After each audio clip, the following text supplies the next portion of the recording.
Kementerian Dalam Negeri menargetkan peraturan Presiden terkait pelantikan kepala daerah terpilih Pilkada serentak akan siap sebelumnya 6 Februari mendatang.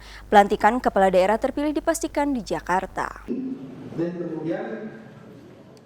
Menteri Dalam Negeri Tito Karnavian menargetkan peraturan Presiden terkait pelantikan kepala daerah terpilih pada Pilkada 2024 akan siap sebelum 6 Februari mendatang.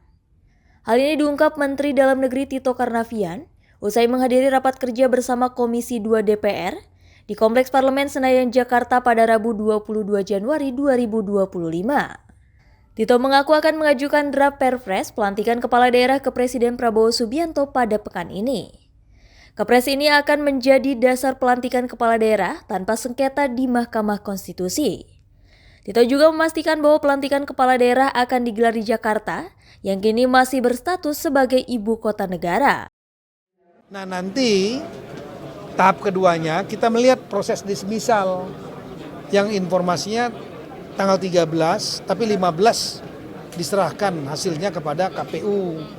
Nah kalau jumlahnya masif sekali banyak ya kita akan lakukan pilkada serentak, nanti diaturnya di dalam Perpres yang nanti Perpres 80 itu akan direvisi ya. Saya kira itu, makasih banyak. Kan setelah ini akan bertemu Pak Presiden ya di sidang kabinet ini juga. Saya akan lapor. Berarti akan cepat langsung keluar Perpres atau seperti apa Pak? Cepatnya. Saya upayakan sebelum tanggal 6 sudah harus ada Perpres. Karena Perpres itu menjadi dasar pelantikan tanggal 6 itu.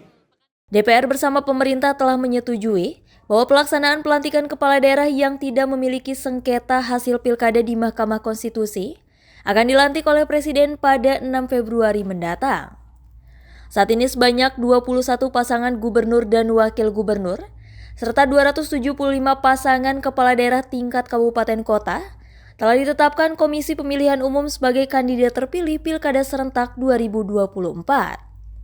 Sementara sisanya masih menjalani gugatan perselisihan hasil pilkada di Mahkamah Konstitusi.